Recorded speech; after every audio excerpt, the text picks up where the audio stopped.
వంటిది రాముడి యొక్క మనస్సునే దోచుకున్నటువంటిది హనుమంతుని మాట. అలాంటి హనుమంతుడి గురించి అన్నమాచార్యుల వారు అద్భుతమైనటువంటి కీర్తనలను తాను రచించారు. అన్నమాచార్యులు అనగానే మనకు వెంకటేశ్వర స్వామి యొక్క కీర్తనలు తెలుస్తాయి. వెంకటేశ్వర స్వామి మీద, రామచంద్రమూర్తి మీద, కృష్ణుడి మీద, అందరి మీద అన్నమాచార్యుల వారు పాడారు. అయితే ఆ కీర్తనలన్నిట్లోనూ దాంట్లో అంతర్లీనంగా వెంకటేశ్వర స్వామి కనిపిస్తాడు. అంటే రాముణ్ణి ఆయన తలుచుకున్నా ఆయన రాముడు వెంకటాచలపతి అయినటువంటి వెంకటరాముడు అని అంటాడు ఆయన.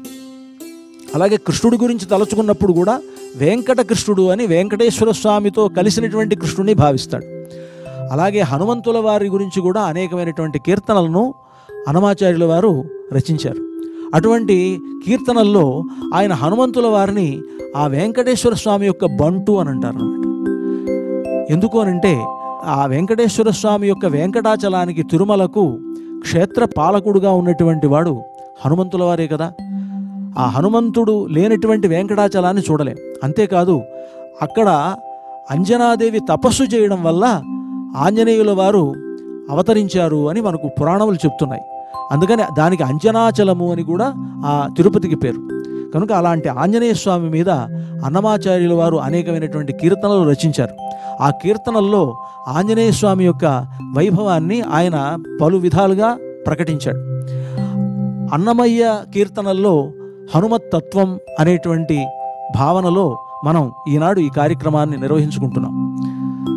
సంగీతమపి సాహిత్యం సరస్వత్యాః స్తనద్వయమని, సరస్వతీదేవి యొక్క స్తన్యములుగా సాహిత్యము, సంగీతము ఉన్నాయి. అలాగా అన్నమాచార్యుల వారు వాగ్గేయకారులుగా ఉండి సంగీతంలో తాను తన యొక్క సాహిత్యాన్ని ఇమిడ్చినటువంటి ఈ ప్రముఖమైనటువంటి ఆంజనేయ స్వామి యొక్క కీర్తనలను ఒకసారి మనం అనుకుంటే ఆంజనేయ స్వామి యొక్క పరిపూర్ణమైనటువంటి అనుగ్రహం మనకు లభిస్తుంది.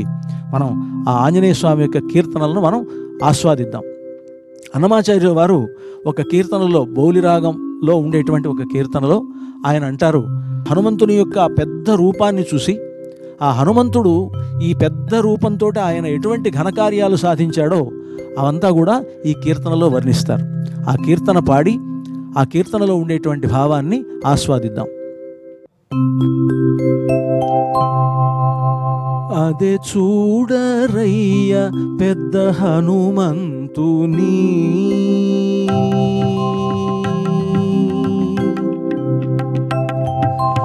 అదే చూడరయ్య పెద్ద హనుమంతుని, గుదిగొని దేవతలు కొనియాడేరయ్య. అదే చూడరయ్య పెద్ద హనుమంతుని, గుదిగొని దేవతలు కొనియాడేరయ్య. అదే చూడరయ్య పెద్ద హనుమంతుని, అదే చూడరయ్య పెద్ద హనుమంతుని.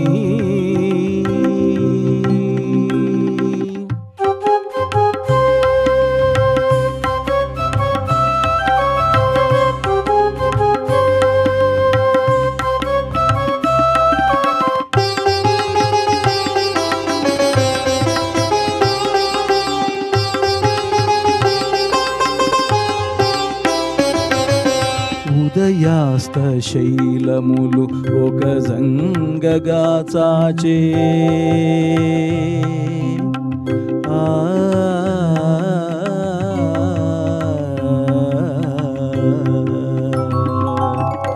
ఉదయాస్త శైలములు ఒక జంగగా చాచే, అదివో ధ్రువమండలమందే శిరసు చదివే సూర్యుని వెంట సారె మొగము త్రిప్పుచు, చదివే సూర్యుని వెంట సారె మొగము త్రిప్పుచు, ఎదుట ఈతని మహిమ ఏమని చెప్పేమయ్య.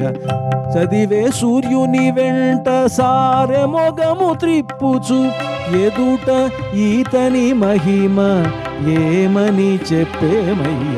అదే చూడరయ్య పెద్ద హనుమంతుని, గుదిగొని దేవతలు కొనియాడేరయ్య. అదే చూడరయ్య పెద్ద హనుమంతుని, అదే చూడరయ్య పెద్ద హనుమంతుని.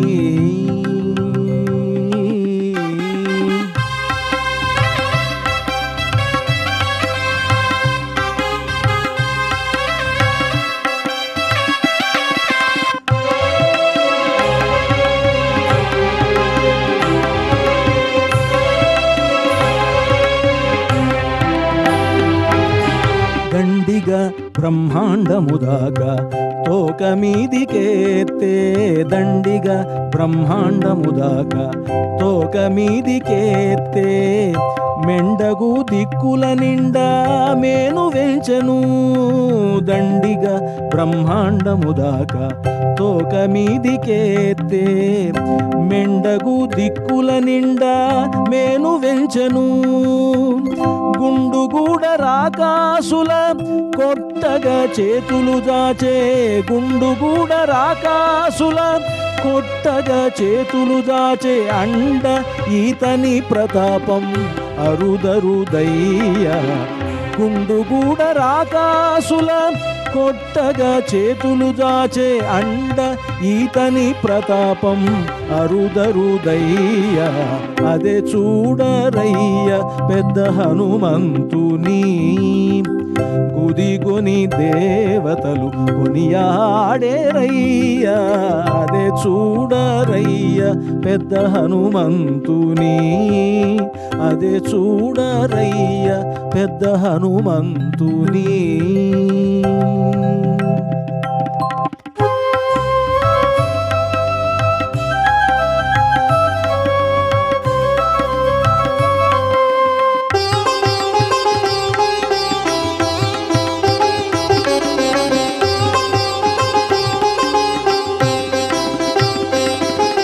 దిక్కులు పిక్కటిల్లగా దేహరోమములు పెంచే, దిక్కులు పిక్కటిల్లగా దేహరోమములు పెంచే, పక్కన లోకములకు ప్రాణమై నిల్చే. దిక్కులు పిక్కటిల్లగా దేహరోమములు పెంచే, పక్కన లోకములకు ప్రాణమై నిల్చే. ఇక్కడ శ్రీ వెంకటేశు హితవరి బంటాయే, ఇక్కడ శ్రీ వెంకటేశు హితవరి బంటాయే. మిక్కిలి ఈతని లావు మేలు మేలయ్యా. ఇక్కడ శ్రీ వెంకటేశు హితవరి బంటాయే, మిక్కిలి ఈతని లావు మేలు మేలయ్యా. అదే చూడరయ్య పెద్ద హనుమంతుని. గుదిగొని దేవతలు కొనియాడేరయ్యా. అదే చూడరయ్య పెద్ద హనుమంతుని. అదే చూడరయ్య పెద్ద హనుమంతుని.